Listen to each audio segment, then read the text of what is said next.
our mind is a really, really big catalyst for what we do, and our mindset is, and how we get in from our conscious mind to our unconscious mind. But the integration between the two is really important. And sometimes we're in our head about things. Sometimes we act from emotion.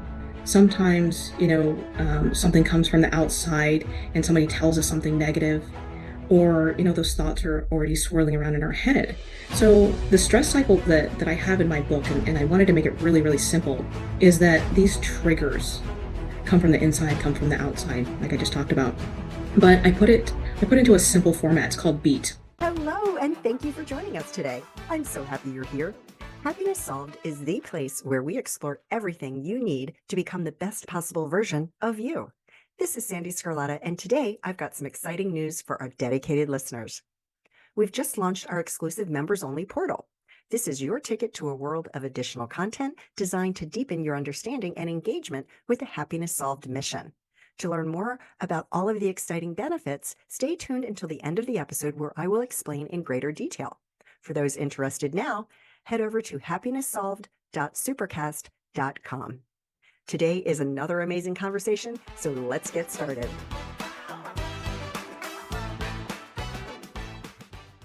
Sara, the stress expert. I love it. Got to be careful. I just said that and I was like, I hope I said stress expert and not the other alternative thing I could have said, because this is a clean podcast. But so great to see you today. How's everything going? Great to see you too, Sandee. Things are going great. And, I'm in massage therapy. So, if you had said the other word, I've heard that before too. Yeah.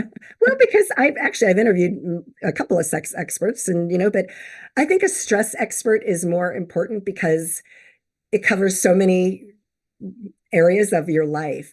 So before we jump into it, and I want to talk about your book, Stressed Out and Don't Know What to Do, how did you get to where you are? Like, what is your backstory? My backstory is that, as probably so many of your listeners can relate to, after college, I got into the corporate world. Again, I live here in Las Vegas, so I was born in the relaxing state of Hawaii, but grew up in the glitz and glamour and the 24-hour town of Las Vegas. And so things go very fast in this town. And after I got out of college, I started checking off all those success boxes like a lot of people did. And, I was in the corporate world, corporate management. I happened to be in food and beverage and marketing. And I had a long-term relationship. I was climbing mountains with my trusty dog. So my life looked great from the outside. But what was happening beneath the surface and going on the inside was very different. And when I started to take a step back and I started to realize that stress was actually breaking my life while I was busy making my life. And, if you ever have that feeling, you know what that is. But if you've never experienced it before, you don't have the words for it and you don't know what's happening. So I was caught up in that corporate cycle just every day, just on that grind. And I thought that's what I was supposed to do. But, when you spend so much time at work, when everyone else next to you is stressed out, and it just seems like it's normal. And that's what happened to me. But, Sandee, when I went to my office, I started having palpitations and I was breathing so heavily. My hair was falling out. And I didn't realize that I was having panic attack, that I was having stress-induced hair falling out. I had no idea until I started to get an autoimmune disease. And so I started to get the white spots like Michael Jackson had. And so my pigmentation started to be lost. And, I was a kid growing up in the sun outdoors, and I was, had a tan most of the year. And so when that started affecting my psyche, it started affecting my whole body. But the catalyst for me to make this change out of the corporate world was I was working so much that I actually got a phone call that my dog died while I was at work. And, when something like that happens, you go, wait, what am I doing? And so I took that step back and I realized that there was so much happening, like I said, beneath the surface. And what was really going on was, my relationship was hanging on by a string. I was about to lose my home. When my dog died, I didn't know what to do. And then the exhaustion, the burnout, the just the overwhelm started kicking in, and I went, oh my gosh, what do I do? And for me, I personally went into massage therapy, the least stressful thing you can think about, right? Well, yeah, So because that's when what you're I went massaging another into. person, that's calming in and of itself. So, Exactly, exactly. So that's what I went into. So I did a 180, Sandy. That's how I got into stress relief. and you know what? That's so, quite frankly, that's very normal because when we're feeling like we're backed up against a wall and you don't know what to do, sometimes you do the thing that nobody would ever expect you to do, that it sounds fun. Like I I was, doing all this stuff that I've been doing for 34 years. And at one point I was like, I want to be an esthetician. And people are like, are you crazy? I'm like, no, I think it'd be kind of nice working on people's faces. I want to be an esthetician. And people talked me out of it. They were like, no. It was because it was a little far-fetched. It was kind of like, oh, if I said to my husband now, I'm gonna close up shop and I'm gonna go, live in India in an ashram for 6 months. I mean, he'd be like, are you high? Like, what is going on? Right? Because people don't make those drastic changes, but that's not that drastic. But yeah, Yeah, and sometimes we just have some kind of catalyst that changes the yeah, trajectory of our lives, and that's what it happened to be for me. And getting into stress relief management, I was getting my body relieved. I had so much tension in my own body. I started realizing, oh, okay, I need to get rid of all of this. And, through school and receiving massages, that's what started happening. But then I started realizing, getting into the massage career, that there's also the emotional component. I still didn't feel fulfilled. So I started getting my certifications in neurolinguistics and understanding my emotions and how the brain functioned and how our mindset fit into all of this, and got my personal training certification in nutrition. And, I just started grasping at everything I could learn, because I realized that the more I talked about what was going on for me, which I'd been really reserved in the past, that more people started saying, Sarah, I was going through something similar. And we were all suffering in silence. And it's tough to see that. It's tough to see so many people around us that are suffering. And I thought I was alone in my journey. And, until I started telling people about it, I was going to be wrapped up in my little shell for years and years and years. yeah. Oh my goodness. So I had um, a psychologist on a couple years ago, and he suggested the idea that stress is an illusion, that stress is something that back in the 20s they put a label on it. What is your take on that? Mm. That's an interesting take. I've studied stress in so many different ways, and I think my come from is slightly different. And so many people talk about thoughts become things, and the law of attraction and the secret and all of those different things. And I think those are very valid points.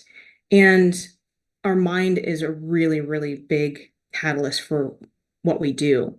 And our mindset is, and how we get in from our conscious mind to our unconscious mind. But the integration between the two is really important.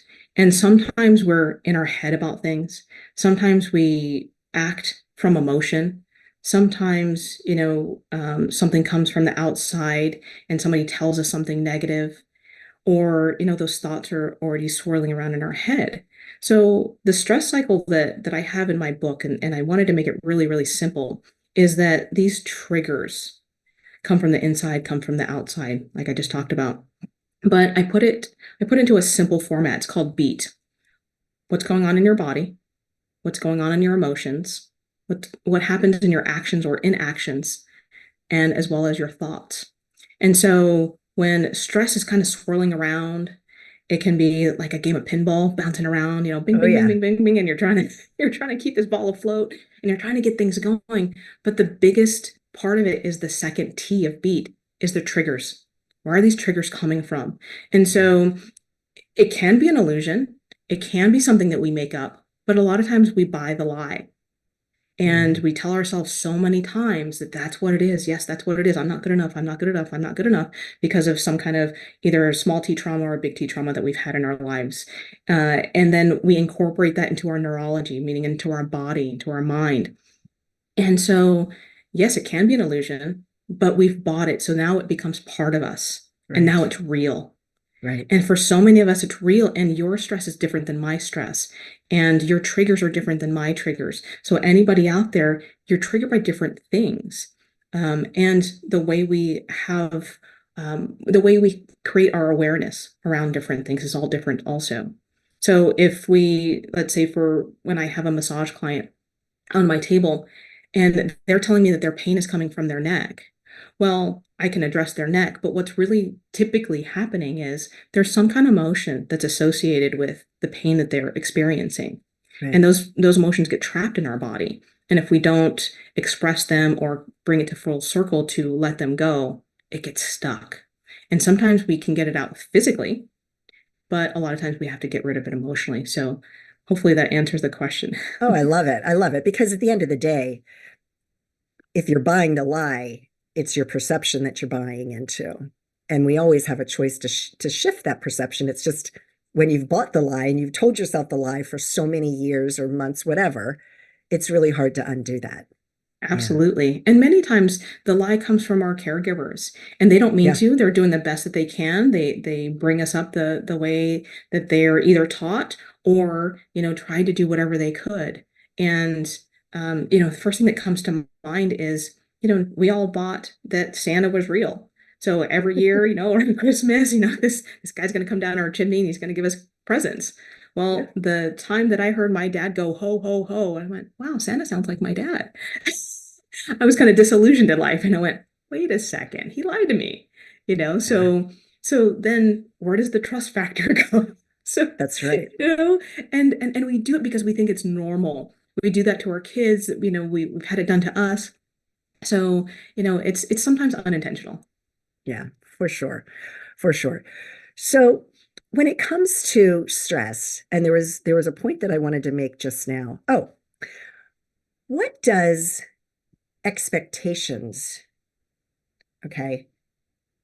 How do the expectations that you put on yourself or on others affect your stress? Because if you're expecting another person to behave in a way that they don't know about, right? You're going to be disappointed and they're like, "What? I didn't know."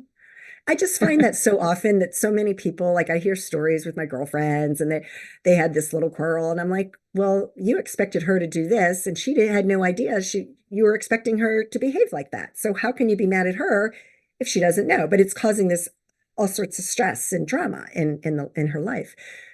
Can you address that for a second?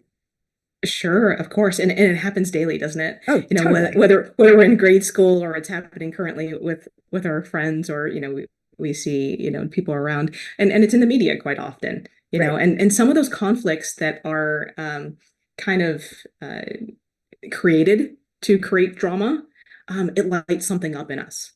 right, And sometimes that, just, oh, wow, there was some drama. Oh my gosh, did you hear about so and so? It sometimes gives us that fuel and we like right. it. Yes, And so there's that factor, number one. But, getting back into that self-awareness part of it. What are my expectations? What is my friend expecting from me, or what am I expecting from that person? So when you kind of figure out, okay, one, how is my learning style? So for most of us, and the entire world, communication is 6% of our words. So much right, of it is body language, our tone, our inflection, all of the different things. So, sometimes it's, if you're texting somebody, well, you're going to have a different expectation because they're not getting your tone, you're just getting a few words. So there's a lot of miscommunication that happens when we're texting. A lot of miscommunication happens in emails. And if we're face to face with our friends, what's their body language like? Are they in a good mood? Are they kind of relaxed? Or are they just so anxious about what's happening? Again, a lot of times we miscommunicate. So having an expectation that you're going to be as excited about my good news, hmm, is that realistic, or is it just right. my expectation? Because I want you to be all excited that, I'm on this wonderful podcast and I get to share, my stories with all these amazing people. But you might be like, hey, I do this every day. calm down, right? So my expectation is different than yours. And so if we communicate and we go, hey, if we both get excited about this, what's our outcome? If we look toward, the pain pleasure, if we look toward the pleasure of the outcome, great, we're both going to be able to have a great conversation.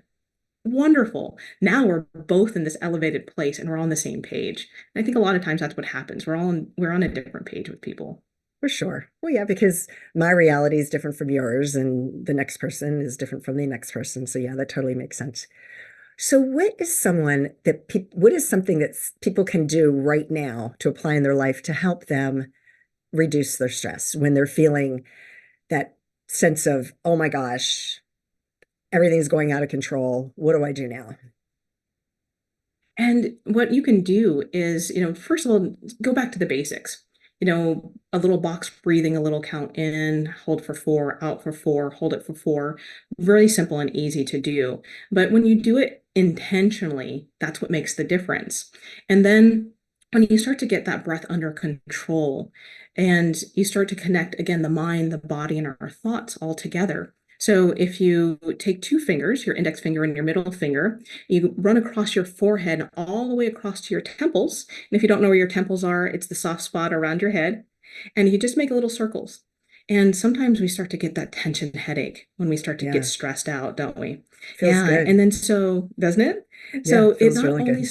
it relieves some of that tension and it relieves the tension in your thoughts, having you Mm. correlate to that.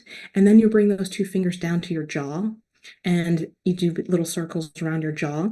That's our masseter muscle. It's the strongest muscle in our body. And guess what? It's our most important because it helps us communicate. It helps us to say the words that we want to say or not.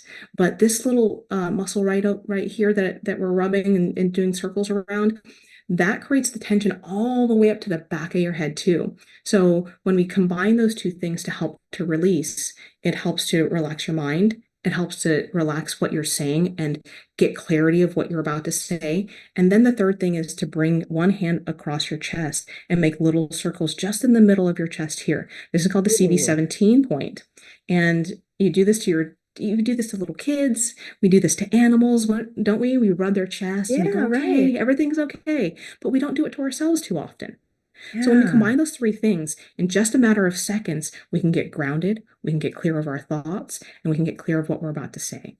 I love it. And like for me, that was such a good reminder because I used to have TMJ and I tend to clench my jaw in times of stress. Mhm. And then I become aware of it because I can just feel something and I'm like, oh, okay, chill, you know. But yeah, but Yeah, that is a huge stress reliever right there. Because I find myself at absolutely. night just because it's like I'm not, because that's tends to be one of the places where I hold, stress in my body is right here. Yeah, Yes, interesting. and many people do tend to hold stress in a specific part of their body. A lot of people, it's their neck and shoulders. For Yep, you, it's right your here. around your jaw.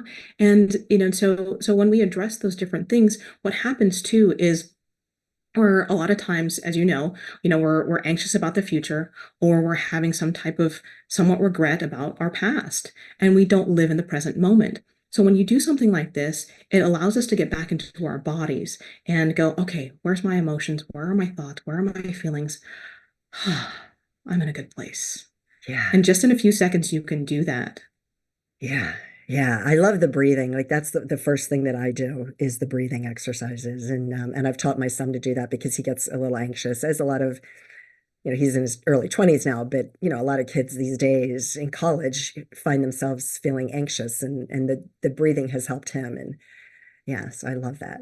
Yeah, Exactly. And especially because you're not able to communicate with him in person with him being in college, you're over the right. phone. So your tone, your breath helps to him to mirror what you're doing and to create that calm. Oh yeah.